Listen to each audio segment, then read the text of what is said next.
ବନ୍ଧୁଗଣ, ସିନ୍ଦୁର ଡବାରେ କେଉଁ ଜିନିଷ ରଖିଲେ ସ୍ୱାମୀ ହୋଇଯାଏ ଧନୀ? ବନ୍ଧୁଗଣ, ଗୋଟିଏ ସମୟର କଥା ଅଟେ। କୈଳାସ ପର୍ବତର ଶାନ୍ତ ବାତାବରଣରେ ଭଗବାନ ଶିବ ଓ ମାତା ପାର୍ବତୀ ବୃଷଭ ଉପରେ ବିରାଜମାନ କରୁଥିଲେ। ସେତେବେଳେ ମାତା ପାର୍ବତୀ କହିଲେ, ହେ ପ୍ରଭୁ, ମୋ ମନରେ ଏକ ପ୍ରଶ୍ନ ଉଙ୍କି ମାରି ମୋ ମନକୁ ବିଚଳିତ କରୁଛି। ଦୟାକରି ମୋ ମନକୁ ଶାନ୍ତ କରନ୍ତୁ। ତାପରେ ଭଗବାନ ଶିବ କହିଲେ, ଦେବୀ, ତୁମେ ନିଃସଙ୍କୋଚରେ ତୁମ ପଚାର ଯେ ତୁମର ପ୍ରଶ୍ନଟି କ'ଣ। ମୁଁ ତୁମ ପ୍ରଶ୍ନର ନିଶ୍ଚିନ୍ତ ରୂପେ ଉତ୍ତର ଦେବି। ତାପରେ ମାତା କହିଲେ, ହେ ପ୍ରଭୁ, ମୁଁ ଦେଖିଛି ପ୍ରତ୍ୟେକ ବିବାହିତ ମହିଳା ନିଜ ସିନ୍ଥିରେ ସିନ୍ଦୁର ପିନ୍ଧିଥାନ୍ତି। ଏହି କାରଣରୁ ପ୍ରଭୁ ମୋ ମନରେ ଏହି ପ୍ରଶ୍ନ ଉଙ୍କି ମାରୁଛି କି ସିନ୍ଦୁର ଡବାରେ ଏମିତି କେଉଁ ଜିନିଷ ରଖିଲେ ସ୍ୱାମୀ ଧନୀ ହୋଇଯାଇଥାଏ। ଏହାଛଡ଼ା ଋତୁସ୍ରାବ ସମୟରେ ସିନ୍ଦୁର ଲଗାଇବା ଉଚିତ ନା ନୁହେଁ ଏବଂ ସିନ୍ଦୁର ତଳେ ପଡ଼ିଯିବା ଦ୍ୱାରା କେଉଁ ସଂକେତ ମିଳିଥାଏ? ସିନ୍ଦୁର ଲଗାଇବାର ଠିକ୍ ବିଧି କ'ଣ ହେ ପ୍ରଭୁ? ଏହିସବୁ ପ୍ରଶ୍ନର ଉତ୍ତର ଦେଇ ମୋ ମନକୁ ଶାନ୍ତ କରିବାର ପ୍ରୟାସ କରନ୍ତୁ ପ୍ରଭୁ। ତାପରେ ଭଗବାନ ଶଙ୍କର କହିଲେ, ହେ ଦେବୀ, ତମର ଏହି ପ୍ରଶ୍ନ ସମସ୍ତ ବିବାହିତ ମହିଳାଙ୍କ ପାଇଁ ଅତ୍ୟନ୍ତ ଗୁରୁତ୍ୱପୂର୍ଣ୍ଣ ଅଟେ। ଏହିସବୁ ପ୍ରଶ୍ନର ଉତ୍ତର ଜାଣିବା ପୂର୍ବରୁ ମୁଁ ତୁମକୁ ଏକ କଥା କହୁଛି। ଏହାକୁ ମନ ଧ୍ୟାନ ଦେଇ ଶୁଣ, କାରଣ ଅଧା ଅଧୁରା ଜ୍ଞାନ ବିଷ ସହିତ ସମାନ ହୋଇଥାଏ। ଭଗବାନ ଶିବ କହିଲେ, ହେ ଦେବୀ, ହିନ୍ଦୁ ଧର୍ମରେ ବିବାହିତ ମହିଳାଙ୍କ ଜୀବନରେ ସିନ୍ଦୁରର ଖାସ୍ ମହତ୍ତ୍ୱ ରହିଛି। ଆପଣମାନେ ହିନ୍ଦୁ ଧର୍ମର ବିବାହିତା ମହିଳାମାନଙ୍କୁ ସିନ୍ଦୁର ଲଗାଇବାର ନିଶ୍ଚିତ ଦେଖିଥିବେ। ହିନ୍ଦୁ ଧର୍ମର ମାନ୍ୟତା ଅନୁସାରେ ସିନ୍ଦୁରକୁ ବିବାହିତା ମହିଳାର ସାଧବାର ପ୍ରତୀକ ବୋଲି ମନାଯାଇଥାଏ ଓ ବିବାହ ସମୟରେ ସିନ୍ଦୁର ଦାନ ବିଧିର ଖାସ୍ ମହତ୍ତ୍ୱ ରହିଛି। ଏହାପରେ ବିବାହକୁ ପୂର୍ଣ୍ଣ ବୋଲି ମନାଯାଇଥାଏ ଓ ଗୋଟିଏ ଥର ବିବାହ ହୋଇଯିବା ପରେ ବିବାହିତ ମହିଳାଙ୍କୁ ସିନ୍ଦୁର ଲଗାଇବା ଜରୁରୀ ଅଟେ। ଆଜିକାଲିର ସଭ୍ୟ ସମାଜରେ ମହିଳାମାନେ ବିବାହିତ ହୋଇ ମଧ୍ୟ ସିନ୍ଦୁର ଲଗାଉନାହାନ୍ତି। ହେ ଦେବୀ ପାର୍ବତୀ, ଆପଣ ଜାଣି ଆଶ୍ଚର୍ଯ୍ୟ ହେବେ ଯେ ହିନ୍ଦୁ ଧର୍ମର ଏହି ପରମ୍ପରାକୁ କେବଳ ଧାର୍ମିକ ମହତ୍ତ୍ୱ ନୁହେଁ, ବରଂ କେତେକ ନିୟମ ରହିଛି ଯାହା ପାଳନ କରିବା ଅନିବାର୍ଯ୍ୟ ଅଟେ। ଯେଉଁ ମହିଳାମାନେ ସିନ୍ଦୁର ଲଗାଇବାର ଏହି ନିୟମକୁ ପାଳନ ନ କରନ୍ତି, ତାଙ୍କ ସ୍ୱାମୀଙ୍କୁ ଆର୍ଥିକ କ୍ଷେତ୍ରରେ କଷ୍ଟ ସହିବାକୁ ପଡ଼େ। ହେ ଦେବୀ ପାର୍ବତୀ, ଏବେ ଶୁଣନ୍ତୁ, ସିନ୍ଦୁର ଲଗାଇବାର କେଉଁ କେଉଁ ନିୟମ ରହିଛି, ଯାହାର ପ୍ରତ୍ୟେକ ବିବାହିତ ମହିଳାମାନଙ୍କୁ ପାଳନ କରିବା ନିଶ୍ଚୟ ଉଚିତ ଅଟେ। ବିବାହିତ ମହିଳାମାନଙ୍କୁ ସର୍ବଦା ସିନ୍ଦୁର ନିଜ ପଇସାରେ କିଣିକରି ଲଗାଇବା ଉଚିତ। କେତେ ବି ଅସୁବିଧା ବା ମଜବୁରି ଥାଉ ନା କାହିଁକି, କୌଣସି ଅନ୍ୟ ମହିଳାଙ୍କ ସିନ୍ଦୁର ନିଜ ସିନ୍ଥିରେ ଭରିବା ଉଚିତ ନୁହେଁ। ଅନ୍ୟ ମହିଳାଙ୍କ ସିନ୍ଦୁର ନିଜ ସିନ୍ଥିରେ ଭରିବା ବହୁତ ଅଶୁଭ ହୋଇଥାଏ। ଏମିତି କରୁଥିବା ମହିଳାମାନଙ୍କର ପତିକୁ ଧନ ସମ୍ବନ୍ଧୀୟ ସମସ୍ୟାର ସାମ୍ନାମାନ କରିବାକୁ ପଡ଼ିପାରେ ଏବଂ ନିଜ ସ୍ୱାମୀକୁ ମଧ୍ୟ ସଙ୍କଟ ଆସିପାରେ। ଏହା ସହିତ ବିବାହିତ ମହିଳାମାନଙ୍କ ଉପହାରରେ ମିଳୁଥିବା ସିନ୍ଦୁର ଠାରୁ ଦୂରରେ ରହିବା ଉଚିତ, କାରଣ ଶାସ୍ତ୍ରର ଉପହାରରେ ମିଳୁଥିବା ସିନ୍ଦୁରର ଉପଯୋଗକୁ ଅଶୁଭ ବୋଲି ମନାଯାଇଛି। ଏହାଦ୍ୱାରା ଆପଣଙ୍କ ପ୍ରତି ଆପଣଙ୍କ ଉପରେ ବିପଦ ଆସିବାର ସମ୍ଭାବନା ବଢ଼ିଯାଇଥାଏ। ଏହାଛଡ଼ା ମହିଳାମାନଙ୍କୁ ବିନା ସ୍ନାନ କରି ସିନ୍ଦୁର ଲଗାଇବା ଉଚିତ ନୁହେଁ। ସର୍ବଦା ମହିଳାମାନେ ସ୍ନାନ ସାରି ସର୍ବପ୍ରଥମେ ସିନ୍ଥିରେ ସିନ୍ଦୁର ଲଗାନ୍ତି। ସିନ୍ଦୁର ଲଗାଇବା ସମୟରେ ନିଜର ସ୍ୱାମୀଙ୍କର ଲମ୍ବା ଆୟୁର ସଫଳତାର କାମନା କରନ୍ତି। ଏହାଦ୍ୱାରା ତାଙ୍କର ଭାଗ୍ୟ ପ୍ରବଳ ଶକ୍ତିଶାଳୀ ହୋଇଥାଏ। ମହିଳାମାନେ ସିନ୍ଥିରେ ସିନ୍ଦୁର ଭରିବା ବେଳେ ମାତା ପାର୍ବତୀଙ୍କୁ ଧ୍ୟାନକୁ ଆଣନ୍ତୁ, କାରଣ ଅଖଣ୍ଡ ସୌଭାଗ୍ୟବତୀର ବରଦାନ ମାତା ପାର୍ବତୀଙ୍କ ଠାରୁ ହିଁ ପ୍ରାପ୍ତ ହୋଇଥାଏ। ଘରେ କୌଣସି ପ୍ରକାର ସୂତକ କିମ୍ବା ଯଦି ମହିଳାଙ୍କ ଋତୁସ୍ରାବ ଆସିଥାଏ, ତେବେ ମହିଳାମାନେ ସିନ୍ଦୁର ନ ଲଗାଇବା ଭଲ, କାରଣ ଏପରି ସମୟରେ ସିନ୍ଦୁର ଲଗାଇବା ଦ୍ୱାରା ସିନ୍ଦୁରର ଅପମାନ ହୋଇଥାଏ। ସିନ୍ଦୁର ତଳେ ପଡ଼ିଯିବା ବହୁତ ବଡ଼ ଅଶୁଭ ହୋଇଥାଏ। ଏହି କାରଣରୁ ପିଲାଙ୍କଠାରୁ ସିନ୍ଦୁର ଦୂରେଇ ରଖାଯାଏ। ଶାସ୍ତ୍ରରେ ସିନ୍ଦୁର ତଳେ ପଡ଼ିଯିବାକୁ ଅଶୁଭ ବୋଲି ମନାଯାଇଛି।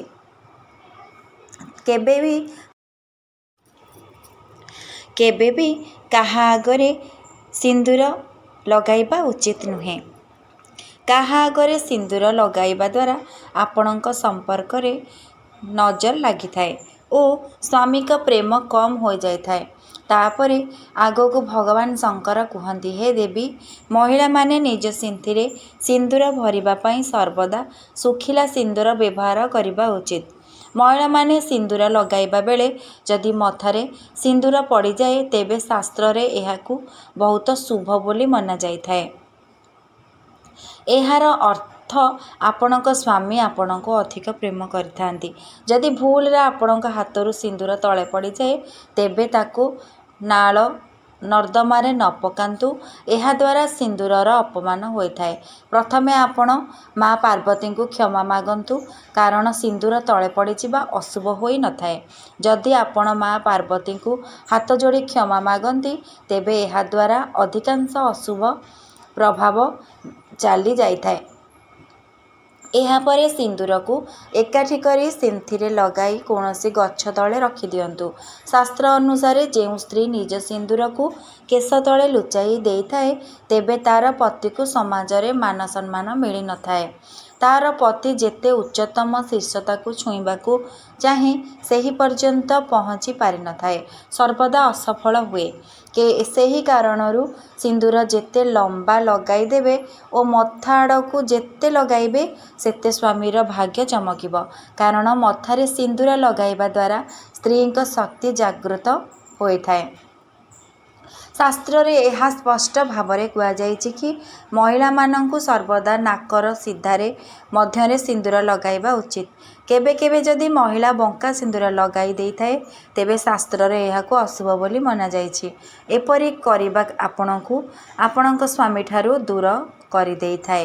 ଆଗକୁ ଭଗବାନ ଶଙ୍କର କହିଲେ, ହେ ଦେବୀ, ନବବିବାହିତା ମହିଳାମାନଙ୍କ ବିବାହ ସମୟରେ ଯେତେବେଳେ ତାଙ୍କ ସିନ୍ଥିରେ ସିନ୍ଦୁର ଲଗାଯାଇଥାଏ ସେମାନେ ସେବେଠାରୁ ଶପଥ କରିନେବା ଉଚିତ ଯେ ନିଜ ସିନ୍ଦୁରକୁ ସର୍ବଦା ସମ୍ଭାଳିକି ରଖିବେ। ଯଦି କୌଣସି କାର୍ଯ୍ୟ ବା ପୂଜା ଆପଣଙ୍କ ଘରେ ହୋଇଥାଏ ତେବେ ସେହି ସମୟ ଅଳ୍ପ ଅଳ୍ପ ସିନ୍ଦୁର ଲଗାନ୍ତୁ। ଏହାଦ୍ୱାରା ବିବାହ ସମୟରେ ଆପଣଙ୍କୁ ଯେଉଁ ଆଶୀର୍ବାଦ ମିଳିଥାଏ ତାହା ସର୍ବଦା ଆପଣଙ୍କୁ ଆପଣଙ୍କ କାର୍ଯ୍ୟରେ ସଫଳତା ପ୍ରଦାନ କରାଇଥାଏ ତଥା ଆପଣଙ୍କ ପରିବାରରେ ଖୁସି ଏବଂ ସୁଖ ସମୃଦ୍ଧି କରି ରଖିଥାଏ। ଭଗବାନ ଶଙ୍କର କହିଲେ, ହେ ଦେବୀ ପାର୍ବତୀ, ଏବେ ଶୁଣନ୍ତୁ, ସିନ୍ଦୁର ଡବାରେ କେଉଁ ଜିନିଷ ରଖିଲେ ସ୍ୱାମୀ ଧନବାନ ହୋଇଥାଏ?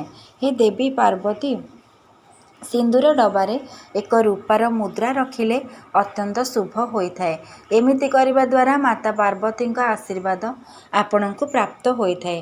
ଏହି କାରଣରୁ ପ୍ରତ୍ୟେକ ବିବାହିତ ମହିଳାମାନେ ସିନ୍ଦୁର ଡବାରେ ରୂପାର ମୁଦ୍ରା ନିଶ୍ଚୟ ରଖନ୍ତୁ। ଏମିତି କରି ସେହି ସିନ୍ଦୁରକୁ ଲଗାଇବା ଦ୍ୱାରା ଆପଣଙ୍କ ସ୍ୱାମୀଙ୍କ ଆୟୁଷ ଲମ୍ବା ହୋଇଥାଏ, ପତିଙ୍କ ଭାଗ୍ୟ ଖୋଲିବାରେ ଲାଗିଥାଏ, ତେଣୁ ସେ ଧନବାନ ହେବାର ଲାଗିଥାନ୍ତି। ବିବାହିତ ମହିଳାମାନେ ନିଜେ ସର୍ବଦା ସିନ୍ଦୁର ଲଗାଇବା ଉଚିତ। ଯଦି ଆପଣଙ୍କୁ ସ୍ୱପ୍ନରେ ସିନ୍ଦୁର ଦେଖାଯାଏ ତେବେ ଏହା ବହୁତ ଶୁଭ ହୋଇଥାଏ। ସ୍ୱପ୍ନରେ ସିନ୍ଦୁର ଦେଖାଯିବାର ଅର୍ଥ ହେଉଛି ଆପଣଙ୍କ ବାପଘରୁ କୌଣସି ଖୁସି ଖବର ମିଳିବାକୁ ଯାଉଛି। ଏହା ସହ ଯଦି ଆପଣଙ୍କ ସହ କିଛି ଅଶୁଭ ହେବାକୁ ଯାଉଛି ତାହା ମଧ୍ୟ ଟଳି ଯାଇଥାଏ। ଯଦି କୁଆଁରୀ କନ୍ୟା ନିଜ ମଥାରେ ସିନ୍ଦୁର ପିନ୍ଧୁଥିବାର ଦେଖେ ତେବେ ଏହାର ଅର୍ଥ ତାହାର ବିବାହ ତାର ମନପସନ୍ଦ ପୁଅ ସହିତ ହେବାକୁ ଯାଉଛି। ସିନ୍ଦୁର ସାଧବର ଚିହ୍ନ ହୋଇଥାଏ। ସିନ୍ଦୁରର ମାତା ରାଣୀଙ୍କର ଆଶୀର୍ବାଦ ଲୁଚି ରହିଛି। ଯଦି ସିନ୍ଦୁର ଲଗାଇ ଆପଣ ପୂଜାପାଠ କରନ୍ତି ତେବେ ତାହାର ଅନେକ ଫଳ ଆପଣଙ୍କୁ ମିଳିଥାଏ। ସାଧବା ସିନ୍ଦୁରର ଉଲ୍ଲେଖ ରାମାୟଣ କାଳରେ ମଧ୍ୟ କରାଯାଇଥିଲା। ମନାଯାଇଥାଏ କି ମାତା ସୀତା 3 ଦିନ ଶୃଙ୍ଗାର ରୂପରେ ସିନ୍ଦୁରର ପ୍ରୟୋଗ କରିଥିଲେ। ଏବଂ କଥା ଅନୁସାରେ ହନୁମାନ ଯେତେବେଳେ ମା ସିନ୍ଦୁର ଲଗାଉଥିବାର ଦେଖିଲେ ଓ ତାଙ୍କ ଜାଣିବା ପାଇଁ ତାଙ୍କ ମନରେ ଇଚ୍ଛା ହେଲା, ହନୁମାନ ପଚାରିଲେ କି ମା, ଆପଣ ପ୍ରତିଦିନ ସିନ୍ଦୁର କାହିଁକି ଲଗାଉଛନ୍ତି? ମାତା ସୀତା କହିଲେ କି ସେ ଭଗବାନ ରାମଙ୍କର ଲମ୍ବା ଆୟୁ ପାଇଁ ସିନ୍ଥିରେ ସିନ୍ଦୁର ଲଗାଉଛନ୍ତି ଏବଂ ଏଥିରେ ଭଗବାନ ରାମଚନ୍ଦ୍ର ପ୍ରସନ୍ନ ହୋଇଥାନ୍ତି। ଭଗବାନ ରାମଚନ୍ଦ୍ରଙ୍କର ଅନନ୍ୟ ଭକ୍ତ ହନୁମାନ ନିଜେ ପ୍ରଭୁ ରାମଚନ୍ଦ୍ରକୁ ପ୍ରସନ୍ନ କରିବା ପାଇଁ ପୁରା ଶରୀରର ସୁନ୍ଦରତା ଲେପ ଲଗାଇଲେ।